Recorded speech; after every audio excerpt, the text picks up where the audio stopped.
करुणा करा देवाला तुमचा अनुग्रह ध्रुव पावन झालो चराचरी मी कळा कुसरी काही तऱ्हेने बोलतो अच्चण्याती भाविक प्रथम नमनुकरणाथ उमा शंकराच्या सुता चरणावरी ठेवणी माता साष्टांगे आता दंडवत दुसरी बंधू सारजा चतुर्णाची आत्मजा वाक्सिद्धी पावे सहजा चरणवदा दंडवत आता वन्नो देव ब्राह्मण ज्यांची पुण्य पावन प्रसन्न होती श्रोत जन तया मा दंडवत आता मृदंग भूमिका कीर्तने उभी होते लोका टाळ मृदंग श्रोते देखा त्या मासे दंडवत ऐसन मन करुणी सकळा हरी कथा बोले बोबड्या बोला ज्ञानया पुल्या बाळ सर्वे सकळा नामाम्न विठ्ठल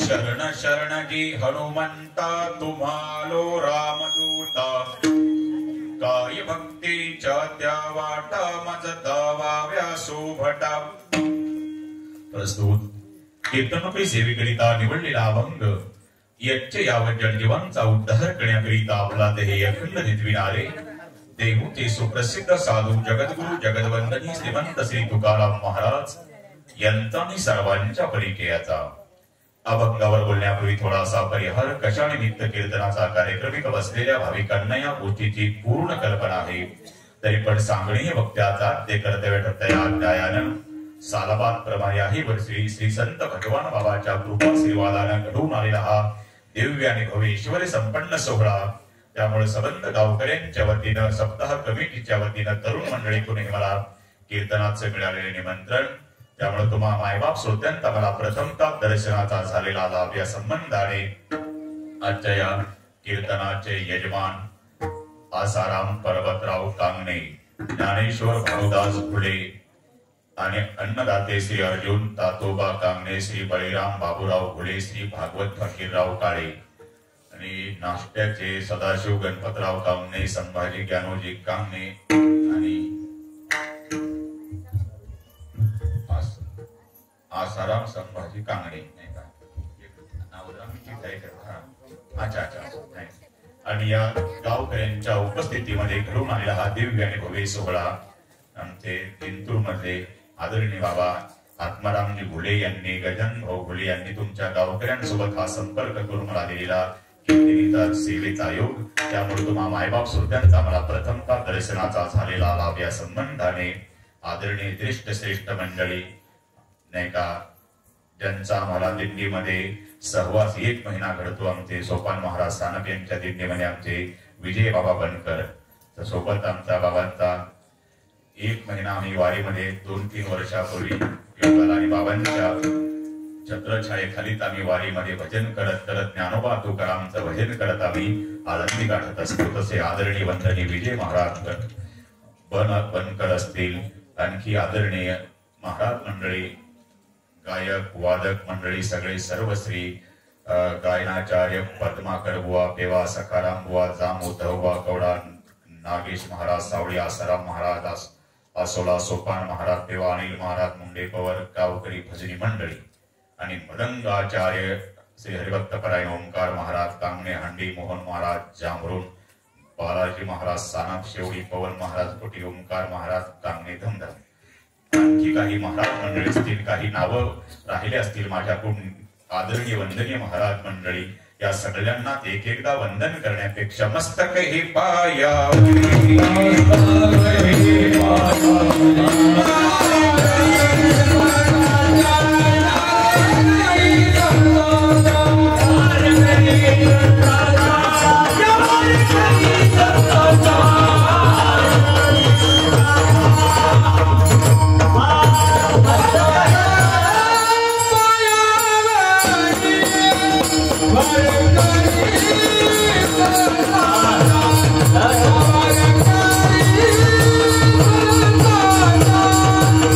Bye.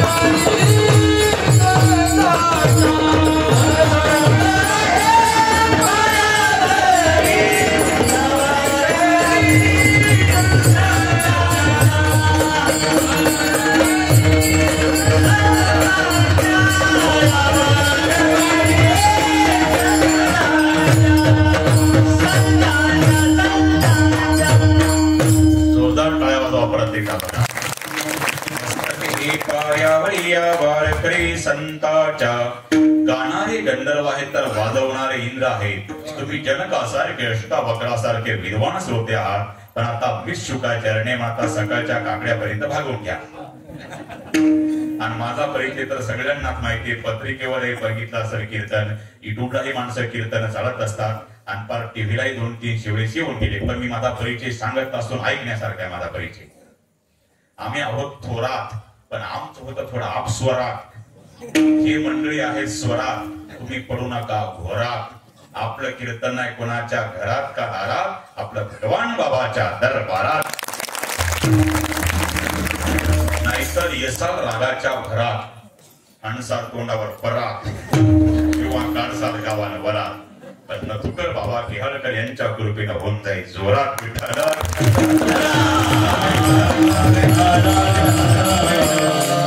आणि जर का कीर्तन पटलं बोलवा तुमच्या पण परिसरात, नाहीतर खर्चा तिकडे बोरा सोरा.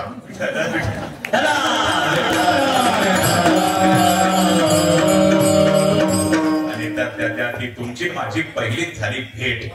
आणि त्यात मी कीर्तने करणार नाही लेट, उघडतो माझ्या बुद्धीचं गेट.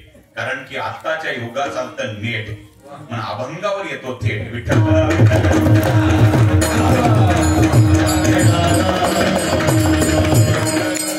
थोडीशी साऊंड सिस्टीम बरं का. मंडप डेकोरेशन तितक्यात ताकदीचा. इथं आल्यावर मला वाटलं नाही मी धंदमध्ये आलो. इथं पाऊल टाकल्याबरोबर असं वाटलं की माझ्या कीर्तनात भगवान गडावर कीर्तन आहे. भागवा भागवी नाही, काट कसर नाही, उत्कृष्ट असा मंडप डेकोरेशन नाही का. आणि भावार्थ रामायण आदरणीय उद्धवजी महाराज चोरले यांच्या मुखारविंदातून असे गोड रामायणाचे भगवान बाबाचे असे एकापेक्षा एक फोटो भारी दिसा असं वाटायले भगवान गडावर. इकडे रामाकडे बघितल्यावर वाटायले मी अयोध्येमध्ये आलो. इकडे नाही का जिकडे तिकडे परमार्थ दुमदुम आणि तरुण मंडळी, शिस्त, शांतता आणि या सर्वांच्या एकोप्यानं कार्यक्रमाला लाभलेली भव्यता. एखाद्या श्रीमंत बापानं आपल्या एकुलत्या एक लाडक्या लेकीचं लग्न जसं थाटात करावं, तेवढ्या ताकदीनं आपण भगवान बाबाचा कार्यक्रम करता. म्हणून सगळ्या गावकऱ्यांना मी धन्यवाद देतोच. पण गावकऱ्यांच्या निमंत्रणाचा मान राखून काही श्रोत्यांनी लांबून लांबून येऊन या कार्यक्रमाचं सौंदर्य वाढवलं. आलेल्या श्रोते मायबापालाही गावकऱ्याच्या तर्फे मी धन्यवाद देतो. विठ्ठल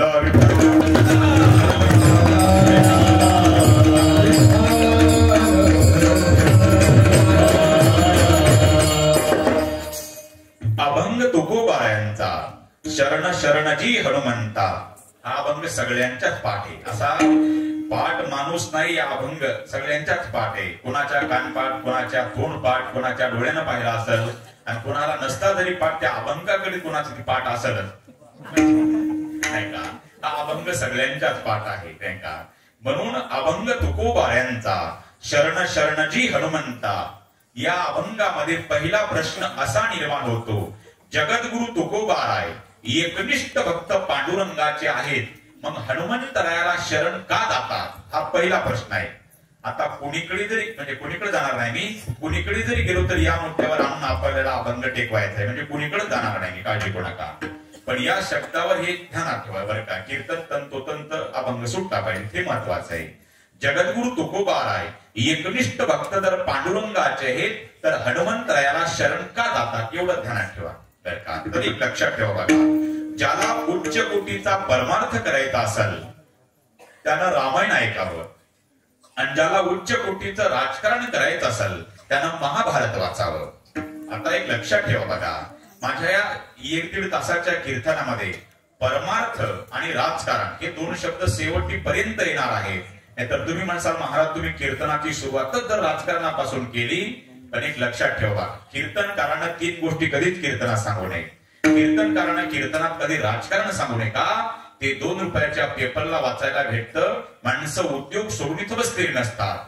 दुसरं, कीर्तनकारांना कीर्तनात कधी जातीवर बोलू नये का, सर्व समाज एकत्रित त्या भावनेनं कार्यक्रम असतो. आणि तिसरं, कीर्तनकारांना कीर्तनात कधी संसारातल्या गप्पा हाणू नये का, बसलेले श्रोते मायबाप कीर्तनकारापेक्षा संसारात जास्त सुज्ञ आणि तज्ञ असतात. आणि त्यांच्या पुढे तेच रेटून सांगणं म्हणजे भर पावसात मोड धरणं ठरतं. भक्ती ज्ञान विवेक इतर गोष्टी न कराव्या, प्रेम भरी वैराग्याच्या युक्ती निवडाव्या, जेणेकरून अंतरी मूर्ती ठसावी श्रीहरीची, ऐशी कीर्तन मर्यादा आहे संताच्या करती.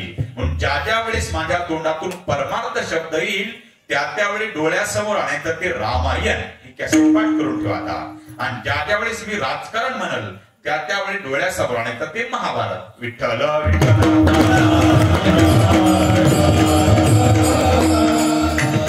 उच्च कोटीचा परमार्थ गाठायचा असेल तर रामायणच ऐकलं पाहिजे आणि उच्च कोटीचं राजकारण गाठायचं असेल तर महाभारत वाचलं पाहिजे.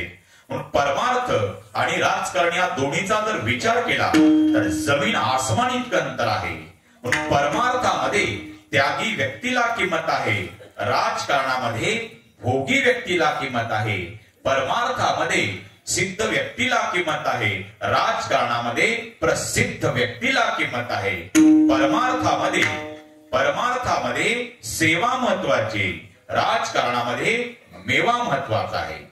परमार्थामध्ये गरज ही नम्रतेची आहे, नम्रतेशिवाय परमार्थ करता येत नाही आणि दादागिरी केल्याशिवाय राजकारण करता येत नाही. दादागिरी म्हणजे तुमच्या आता मी सांगून गेलं की तुमच्या डोक्यात ते कॅसेट राजकारणाची भरली म्हणून मी तुम्हाला रामायण महाभारताच्या बाहेरचे मुद्दे सोडून देणार नाही तुम्हाला. हे बघा, नम्रता चला महाभारतात रामायणामध्ये. भगवान श्रीकृष्णानं महाभारतासारख्या उच्च कोटीच्या त्या ग्रंथ आपण कधी ऐकला वाचला असेल बघा. महाभारतामध्ये भगवान श्रीकृष्णानं नम्रता घेतली, पांडवाच्या समोर आले. जे काय पांडवाच्या वाट्याला येईल त्यांचं त्यांना वाटून द्या. म्हणजे अरे तुमचे भाऊ आहेत, भावासोबत राजकारण करू नका. झालं काय? भगवान श्रीकृष्णानं नम्रता घेतली कौरवांच्या पुढे. कौरवाने सांगितलं, कृष्णा अरे वाट्याचं काय, सुईच्या टोकावर बसल एवढं सुद्धा पांडवांना देणार नाही. म्हणजे अरे नका नादी लागू, तरुण स्त्रिया विधवा होतील, रक्ताचे पाठच्या पाठ वाहतील, नका नादी लागू. ऐकले नाही कौरव. शेवटी महाभारतात भगवान श्रीकृष्णानं नम्रता घेतली. महाभारतासारख्या राजकारणामध्ये शेवटी भगवान श्रीकृष्णाच्या नम्रतेनं जे काम केलं नाही, शेवटी दादागिरीच करावी लागली, म्हणजे युद्धच करावं लागलं कुरुक्षेत्रावर. म्हणजे बरं का विचार करण्यासारखी, भगवान श्रीकृष्णानं नम्रतेने जे काम केलं नाही, शेवटी म्हणून महाभारतातली लढाई 18 दिवस चालली आणि रामायणातली लढाई 72 दिवस लढाई चालली बघा. पण दोघांची साम्यता लक्षात ठेवा.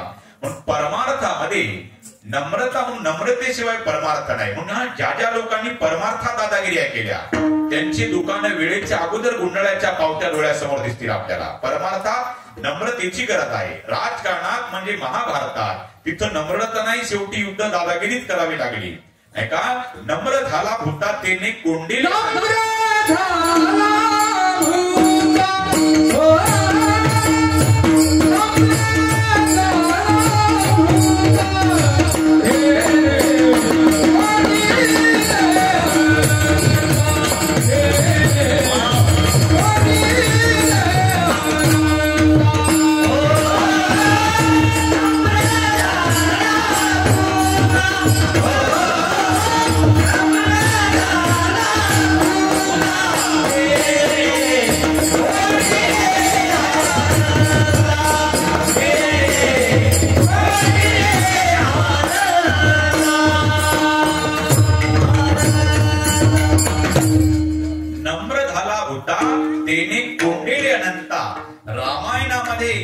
एवढी ताकद अंगात असताना सुद्धा कोणी नम्रता घेतली बजरंगबलीने.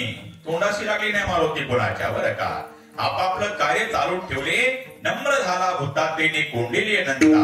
साक्षात भगवान प्रभू रामचंद्र सीतामाया अख्खं रामायण त्यांनी छाती फाडून दाखवली. आपली छाती फाडली तर काय गोष्टी त्या पुढे दुसरं काय निघणार नाही. विचार करण्यासारखी गोष्ट बघा. म्हणून परमार्थामध्ये गरज नम्रता आहे, राजकारणामध्ये गरज दादागिरीची आहे. परमार्थामध्ये सेवा महत्वाची, राजकारणामध्ये मेवा महत्वाचा आहे. परमार्थामध्ये गरज ही आशीर्वादाची आहे, राजकारणामध्ये गरज आश्वासनाची आहे. बरोबर आहे का नाही. म्हणून परमार्थ का आश्वासन आणि आशीर्वाद हे शब्द जरी जवळ जवळचे वाटत असते, दोघांमध्ये जमीन आसमान इतकं अंतर आहे. कारण की मांगने के बाद मिल जाता है उसे आश्वासन कहते हैं, और न मांगने के बाद मिल जाता है ना उसे आशीर्वाद कहते हैं. और अंतकरण की शुद्धता हो तो आशीर्वाद मांगना नहीं पड़ता, मिल जाता है. म्हणून आश्वासन एखाद्या वेळेस फेल ठरल पण आशीर्वाद फेल ठरणार नाही. नाही का आश्वासन फेल करू शकते. एका गावात एक साहेब आले, कोणत्या गावचे विचारू नका. आणि मग ते साहेब आले, थोडा आवाज आले. साहेब आले विचारलं तुमच्या गावाला काय पाहिजे. एक म्हणलं साहेब आमच्या गावाला पाणी नाही, पाणी. सोबत साहेबांच्या लिहायला होतं त्याचं पाणी लिहून घ्यायला घेतलं, पाणी लिहून. तिसरं उभं राहिलं, साहेब पाणी कुठून येईल, पाण्याकरता नदी पाहिजे, नदी. याची नदी लिहून घ्या रे, घेतली नदी लिहून. तिसरं उभं राहिलं, साहेब नदी कुठून येईल, नदी करता डोंगर पाहिजे, याचे डोंगर लिहून घ्यावे. याचं नाव आश्वासने. म्हणजे ज्याच्यात काहीच खरं नाही. आश्वासन दिले तरी पूर्ण होत नाहीत बघा. नाही का हल्लीच्या राजकारणात, आपल्या मुंडे साहेबांच्या राजकारणाच्या वेळेस बघा, कुणाला माहिती आहे का नाही मला माहिती नाही बघा, पण त्यावेळेस ते पद यायच्या अगोदर त्यांनी कितीतरी कोटी मराठवाड्या सरकार जाहीर केलं होतं बघा. ज्यांनी न्यूजला ऐकलं असेल बघा, त्यावेळेस तर बघा. म्हणून गरज होती समाजाला ज्ञानोबारायांची, गरज होती समाजाला ज्ञानोबारायांची, पण 22व्या वर्षी समाधी घ्यावी लागली. गरज होती समाजाला भगवान बाबाची, पण काळाच्या पुढे कुणाचं चाललं नाही. आणि गरज होती नथुराम बाबा केहळकरांची, पण काळाच्या पुढे चाललं नाही. तशी गरज होती आपल्याला मुंडे साहेबांची, पण काळाच्या पुढे चालली नाही. गई हुई कभी आती नाही, उनकी याद आती है. नाहीतर मी ज्यावेळेस शिकायला होतो गुरुवारी अर्जुनजी महाराज लाडगुरुजीकडे, त्या संस्थेचं नावच होतं संत भगवान बाबा वारकरी शिक्षण संस्था. त्यावेळेस मुंडे साहेब यायचे, पण आम्हाला काय त्यावेळेस काही कळायचं नाही. त्यावेळेस आमच्या आश्रमामध्ये भारतानंद स्वामीजी नाही का तिथं साहेब यायचे त्यावेळेस नाही का. नाही गरज त्यावेळेस विचार करा. म्हणून आजही दैवत म्हणून का संबोधल्या जातं, त्यांच्या म्हणून परमार्थात राजकारण असावं का राजकारणात परमार्थ असावा. बरं का राजकारणात पाण्यात नाव असावी का नावेत पाणी असावं. पाण्यावर नाव असावी. नावेत पाणी असल्यावर काय होईल, नाव बुडून जाईल. नावेवर पाण्यावर जर नाव असेल तर नाव तरंगून जाईल. तसं राजकारणात परमार्थ असावं का परमार्थात राजकारण असावं. राजकारणात परमार्थ असावा. आणि राजकारणात परमार्थ आपल्या मुंडे साहेबांच्या राजकारणामध्ये परमार्थ होता. नाहीतर गुरुवारी ढोक महाराजांची कथा होती बघा, ती युट्यूबला पण कथा आहे. तुम्ही कधी कॉटनगिरीला मुंबईला त्यावेळेस ढोक महाराजांच्या कथेमध्ये मुंडे साहेब आले होते. आणि ढोक महाराज म्हणले साहेब तुम्ही बोला. म्हणले मी बोललो असतो, पण मी बोलल्यावर ते जास्तच वाढल साहेब. नाही तुम्ही बोलले की आम्हाला आनंद वाटतो. आणि मग मुंडे साहेबांनी माईक घेतलं, पहिले शब्द उच्चारले, आता ढोक महाराजांचं इथं रामायण आहे आणि बाकीच्या महाराजांनी माझ्या बोलण्याचा राग येऊ देऊ नये, पण मला ढोक महाराजांचं रामायण मला आवडतंय, असे मुंडे साहेबांचे शब्द होते बघा. बाकीच्या महाराजांनी माझ्यावर रागवू नये, पण मला ढोक महाराजांचं रामायण आवडतं. आणि मी माझ्या आईला घेऊन आम्ही परळीत सुद्धा त्यांचं रामायण ऐकलं. मी सुद्धा उत्कृष्ट रामायण करू शकतो. मुंडे साहेबांचे शब्द बघा, मी सुद्धा उत्कृष्ट रामायण करू शकतो, पण मी रामायण केलं ढोक महाराज काय करतील. बरं का हे त्यांचे विनोदी स्वभाव बोलायचे बघा. पण काळाच्या पुढे कुणाचं चाललंय, त्यांच्या राजकारणामध्ये सुद्धा परमार्थ घडून आला. बरं का मग मी नेहमी लक्षात ठेवा का, एवढं उच्च कोटीचं रामायण, पण त्या रामायणासारख्या परमार्थामध्ये राजकारण केलं ते कैकेयी काकून आणि मंथरा मावशीनं. आणि एवढं उच्च कोटीचं महाभारत, पण त्या महाभारतासारख्या राजकारणामध्ये उच्च कोटीचा परमार्थ केला तो धर्मराज युधिष्ठिराने. विठ्ठल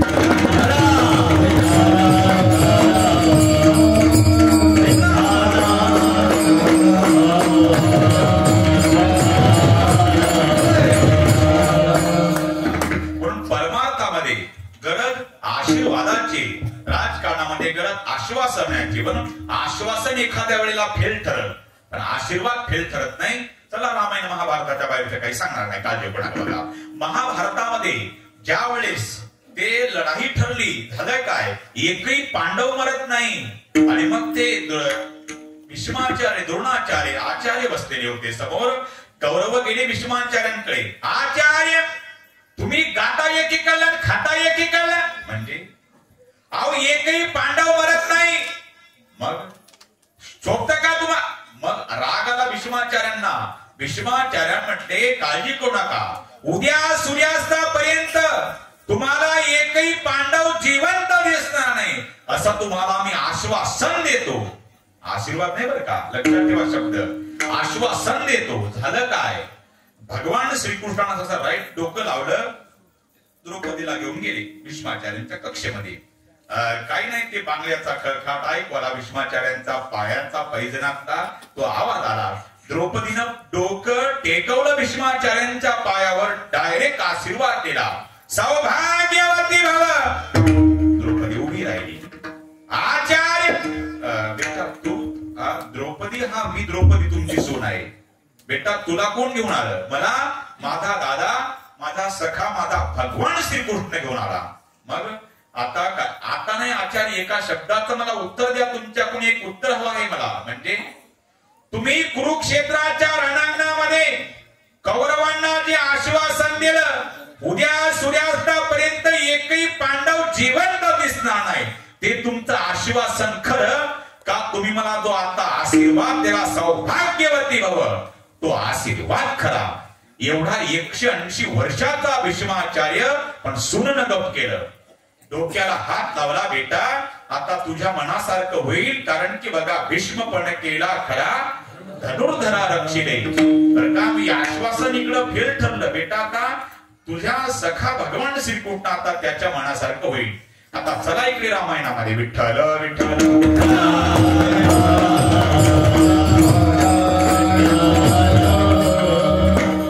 रामायणामध्ये ज्या वेळेस लक्ष्मणजीला शक्ती लागली आणि शक्ती लागल्याच्या नंतर अख्खी वानर सेना रडायला लागली. शक्ती लागली लक्ष्मणाला, बजरंगबलीने काय केलं? अलगद उचललं लक्ष्मणाला आणि प्रभू रामचंद्राच्या मांडीवर नेऊन टेकवलं. झालं काय? काळ्या कुरळ्या जटा, गोरा पाण लक्ष्मण. प्रभू रामचंद्रानं तो आपल्या भावाचा चेहरा बघितला, छातीतून रक्त उघळत आहे आणि जगाचे अश्रू पुसणारा प्रभू रामचंद्र पण आज लक्ष्मणाच्या प्रेमानं प्रभूला नापास केलं. अरे लक्ष्मणा, इस्टेट करता मर्डर करणारे भाऊ या जगात आहेत, पण मला वनवास भेटला, तुला काहीच कारण नसताना माझ्या सोबत आला. तुझ्यासारखा भाऊ जगाच्या पाठीवर कुणालाच नाही, मला याचा अभिमान आहे बाबा. आणि लक्ष्मणाच्या तोंडावरून हात फिरवला प्रभू रामचंद्रानं आणि प्रभू घळघळ घळघळ डोळ्याला धारा लागल्या. लक्ष्मणा माझ्याकडता उड बाबा एकदा. अरे तुला असं वाट, अरे काळजी करू नको लक्ष्मणा, मी रावणाचा वध करेल, अयोध्येत जाईल. पण अयोध्येत पाऊल टाकल्याबरोबर कौसल्या माता, सुमित्रा, कैकेयी तिघी पळत येतील आणि पहिला प्रश्न मला विचारतील, रामा अरे का रे राजा, 14 वर्षापूर्वी तुम्ही 3 जण वनवासात गेले होते, आता फक्त 2 नवरा बायको वापस आले, माझा लाडका लक्ष्मण कुठे गेला? असा जर शब्द सुमित्रा मातेनं जर विचारला लक्ष्मणा, त्या सुमित्रा मातेला मी काय उत्तर देऊ लक्ष्मणा? त्या सुमित्रे करता एकदा उठ बाबा. तरी पण लक्ष्मणजी उठत नाही. झालं काय? प्रभू रामचंद्र परत रडतात, लक्ष्मणा अरे रावणाचा वधही करेल, अयोध्येत जाईल, अयोध्येचं राज्य प्रस्थापित होईल, राजा राणीच्या रूपामध्ये सीतेचा माझा राज्याभिषेक सोहळा थाटात संपन्न होईल. पण अयोध्येचे एक एक प्रजाजन माझ्या पाया पडायला येतील. पहिल्यांदा भरताची बायको मांडवी माझ्या पाया पडायला येईल. मी तिला हात वर करून आशीर्वाद देईल. मांडवी सौभाग्यवती भव. तिचं अनुकरण शत्रुघ्नाची बायको श्रुतकीर्ती, ती माझ्या पाया पडायला येईल. मी तिला हात वर करून आशीर्वाद देईल. श्रुतकीर्ती सौभाग्यवती भव. पण त्या दोघीचं अनुकरण भर तारुण्यात विधवा झालेली बिना कुंकवाची तुझी उर्मिला ज्यावेळेस माझ्या पुढे येईल, त्या उर्मिलेला मी काय उत्तर देऊ? उर्मिले, अगं केवळ माझी बायको सोडवण्यासाठी तुझं कुंकू पुसावं लागलं, मला क्षमा कर. अरे त्या उर्मिलेला मी काय उत्तर देऊ लक्ष्मणा? त्या उर्मिले करता एकदा उठ बाबा. तरी पण लक्ष्मणजी उठत नाही. प्रभूचे डोळे दाटले अश्रूने आणि प्रभूचं रडणं बघून अख्खी वानर सेना रडायला लागली. इतके रडतात आणि बरं का म्हणून कधीतरी देवानं आपल्या करता रडावं बघा. म्हणून माणसांनी चालताना तसं चालावं की समोरून येणाऱ्या प्रत्येक व्यक्तीने आपल्याला वाकून रामरामच घातला पाहिजे.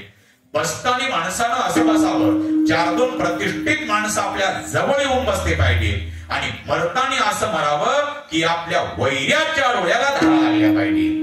अरे आज प्रभू रामचंद्राच्या भावाच्या दुःखानं प्रभू रामचंद्राच्या डोळ्याला धारा लागल्या. म्हणून एक लक्ष ठेवा बघा, रक्तावर ज्यावेळेस उलटतं त्यावेळेस महाभारत घडतं. पण रक्त रक्तावर ज्यावेळेस प्रामाणिक वागताना त्यावेळेस रामायणच घडतं. तर एकाच वाक्य सांगतो तुम्हाला, परमार्थ कशाला म्हणतात आणि राजकारण कशाला म्हणतात, नाही का, रामायण कशाला म्हणतात आणि महाभारत कशाला म्हणतात. एकाच वाक्यात तुम्हाला रामायण महाभारत परमार्थ राजकारण एका वाक्याच्या आज सांगतो बघा. माझं ते माझं आणि दादाचं तेही माझं, याचं नाव महाभारत आहे.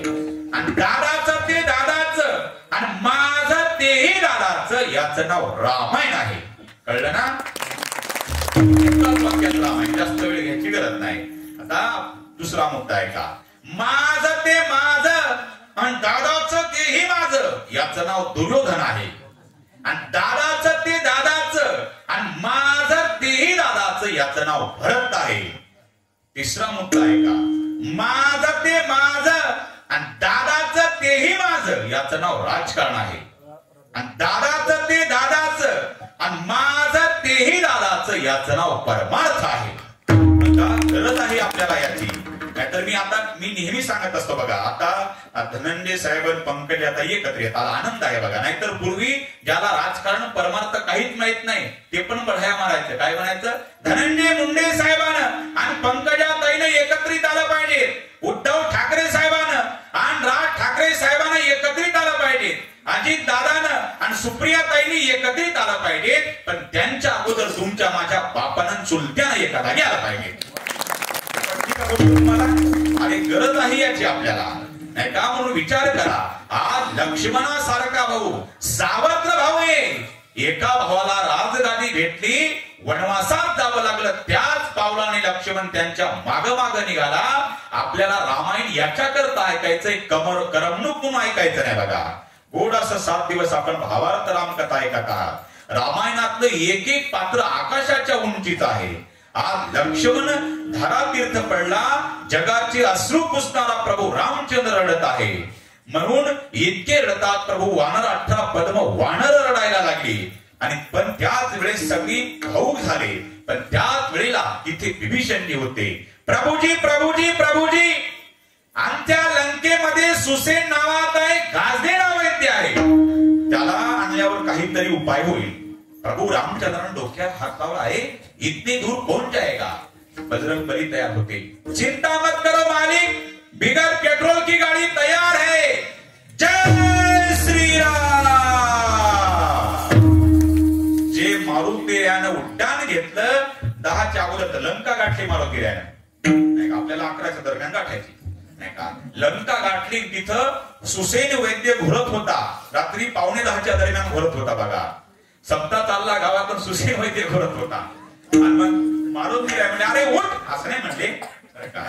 मारुतीराय गेले. मारुतीरायने विचार केला, सप्ताह चालला एवढ्या गावात, तरी खुशात कुंडाळून झोपी गेल्याला काय वाटतं का. असं नाही म्हणजे, आता असते तर म्हणले असते. आणि मग तिथे लंकेमध्ये गेले, बघितलं हनुमंतरायानं सुसेन वैद्य घोरत आहे. विचार केला हनुमंतरायानं, आता जर याला आपण म्हणावं उठ तर हे म्हणाल, आणि तिकडे चल म्हणावं तर ते कायद्यावर बोट ठेवल. ते म्हणाल, मारुतराव आमच्या रावणाचं असं ताकीद आहे, पलीकडल्या पार्टीतला गेलं तरी चालेल, पण विलास सांगायचा नाही, असं कायद्यावर बोट ठेवल. म्हणून काय केलं मारुतीराने, काय केलं, त्याला उठवलं नाही, क्वाट खाली हात घातला. आणि क्वाट सहित डॉक्टर उचलणार, पण बुद्धिमत्तां वरिष्ठम, मारुतीराने बुद्धीचा वापर केला. तुम्ही म्हणसाल महाराज तुम्हाला कसं एवढं बारकाईने माहित, मी तिथंच बसलो होतो, पण सगळ्या भानगडी मला माहिती आहे बघा. नाही काय केलं, क्वाट खाली हात घातला आणि डॉक्टर उचलणार, पण मारुतीराने बुद्धीचा वापर केला. या जर आता क्वाट सहित उचलावं, हे तिथं गेल्यावर विनाकारण काही काय मारुतराव तुम्ही घाई केली. ते इंजेक्शन त्या कपाटात राहिलं, त्या गोळ्या त्या कपाटात राहिल्या, ते सलाईन पलीकडल्या कपाटात राहिलं. हे विनाकारणचे मला कारण लावल, म्हणून क्वाट सहित डॉक्टर उचलण्यापेक्षा दवाखान्यात सहित डॉक्टर उचलावा. आपण रामायण बघितलं बघा, टीव्हीला पण बघा, दवाखान्यात सहित डॉक्टर म्हणजे सुसेन वैद्य उचलला. आणि मग ते त्याला घेऊन गेले. घेऊन गेल्याच्या नंतर तिकडे प्रभू रामचंद्र हात जोडून उभे होते. ते घर टेकवलं आणि जगास अख्खं जग ज्या रामाला वंदन करत, त्या प्रभू रामचंद्राला हात जोडले. सुसेन वैद्य बाहेर आला. अरे सुसेन, काही कर बाबा, पण माझ्या लक्ष्मणाला तू जिवंत कर. म्हणजे सरकार आमच्या रावण सरकारचा असा ताकीद आहे प्रभू, पलीकडल्या पार्टीतला मेला तरी मरू द्यायचं पण विलास सांगायचा नाही. अरे असं नको करू बाबा. अरे सुसैन, तू जर माझ्या भावाला जर आज जिवंत करून दे लक्ष्मणाला, चंद्र सूर्य असेपर्यंत मी तुझे उपकार कधी विसरणार नाही बाबा. एवढं माझं काम कर. सुसैन वैद्याचा आणि प्रभू रामचंद्राचा संवाद चालतो हे बघितलं विभीषणानं. विभीषणजी आले, अरे सुसैन, आज बघ, तू जर लक्ष्मणाला जर जिवंत करून दिलं तर चंद्र सूर्य असेपर्यंत तुझ्या नावाला सुगंध टिकल बघ. अरे अख्खं जग ज्या रामाला वंदन करत, तो प्रभू रामचंद्र भावाच्या प्रेमामुळे तुला वंदन करतो. आज तू लक्ष्मणाला जिवंत करून दे, तुझं नाव चंद्र सूर्य असेपर्यंत टिकून राहील. असं म्हटल्याच्या नंतर सुसैन वैद्याच्या डोळ्याला धारा लागल्या. बापरे, माझं नाव आणि चंद्र सूर्य असेपर्यंत. प्रभूजी, मी तुमच्या भावाचा विलास सांगतो, पण मोठा अवघड आहे. कसाला असू दे बाबा, पण सांग. काही नाही, द्रोणागिरी पर्वतावर जावं लागल, रातोरात ती वल्ली आणावी लागल सूर्योदयाच्या अगोदर, तर तुमचा लक्ष्मण तुम्हाला जिवंत भेटल. असं म्हटल्याच्या नंतर प्रभू रामचंद्र बेचैन झाले, डोक्याला हात लावला. अरे इतने दूर जाएगा कौन? त्यावेळेस बजरंगबली तयारच होते. चिंता मत करो मालिक, बिगर पेट्रोल की गाड़ी तैयार है. जय श्री राम. जे मारुतीनं असं उड्डाण घेतलं वाऱ्यासारखं, निघाले मारुतीराय आणि इकडून हाक मारली कोणी? प्रभू रामचंद्रानं. अरे हनुमान. काही माणसं म्हणतील, महाराज शिफ्टिंग एक नंबर आहे, आम्ही ऐकणारे काय बहिरी नाही, तुम्ही चौतळू का बोलता? हे बघा विजय बाबा, प्रसंग आहे तसं बोलावं लागतं, बरोबर आहे का? असं का? हो मारुतराव, असं तुम्ही रामायणाला ऐकलं सोपान, असं जमलं का? लांबचा माणूस असं जमते का? हो. अरे हनुमान, बरोबर वाटतात. हे बघा, छत्रपती शिवाजी महाराजांचं चरित्र सांगणारा महाराज कशा आवाजावाला पाहिजे? हा पहाडी आवाजावाला महाराज पाहिजे, अशा निर्मळ आवाजाला नाही मिळतो, बरोबर आहे का? शिवाजी राजांचे चरित्र कसं सांगितलं पाहिजे? छत्रपती शिवाजी राजांनी तलवार काढली, असं आवाज पाहिजे. आणि असं सांगितलं छत्रपती शिवाजी महाराजांनी तलवार काढली, आणि ते काय कांदा कापायचा का? त्या आवाजात बरं वाटतं पाहिजे का नाही? तसं अरे हनुमान असं जरा बरं वाटतं, बरोबर आहे का? अरे हनुमान, सूरज निकलने से पहले आना. हनुमान, सूरज निकलने से पहले नहीं आया तो मेरी लखन की जान खतरे में. हनुमान. आता तिकडून मारुतराव काय म्हणतात ऐका आता. चिंता मत करो मालिक, मैं आने से पहले सूरज नहीं निकलेगा. आता हे म्हणत बरोबर आहे का? मी जिंतूरच्या एसटी स्टँडला गेल्यावर्षी एसटी हलणारच नाही. अरे तू पण लागून गेला बाबा, असं म्हणायचं. एसटी निघायच्या अगोदर मग स्टँडवर हजर राहील नाही का?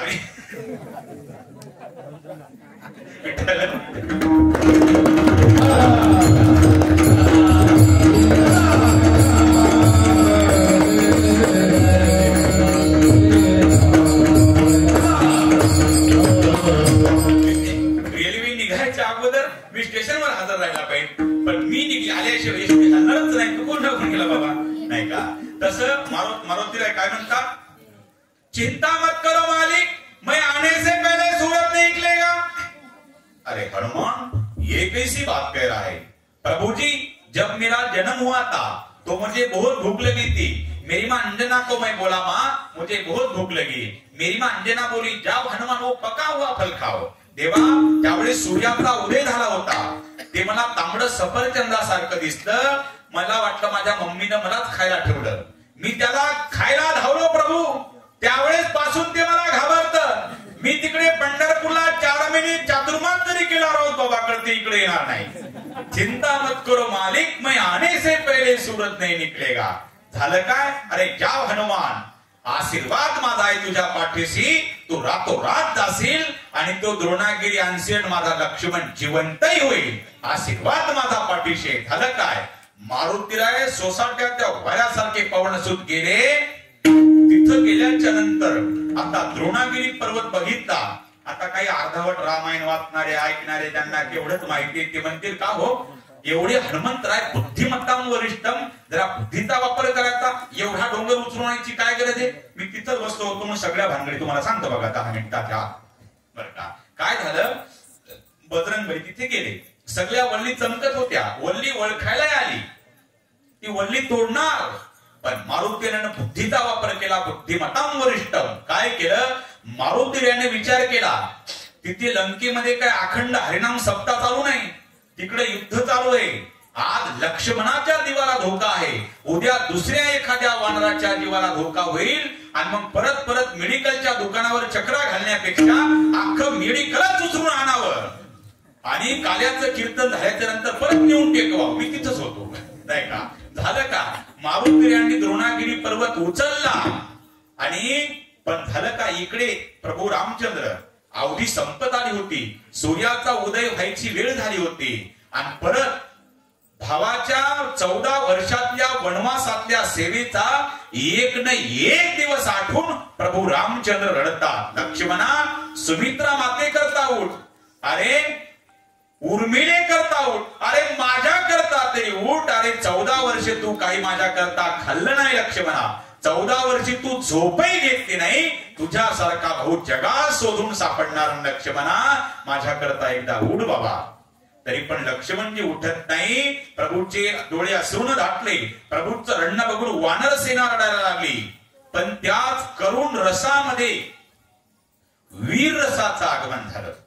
जय श्रीराम, जय श्रीराम. सगळी वानर नाचायला लागली. प्रभुजी प्रभुजी प्रभुजी, वो देखो अपना हनुमान आया है. अख्खी वानर नाचायला लागली.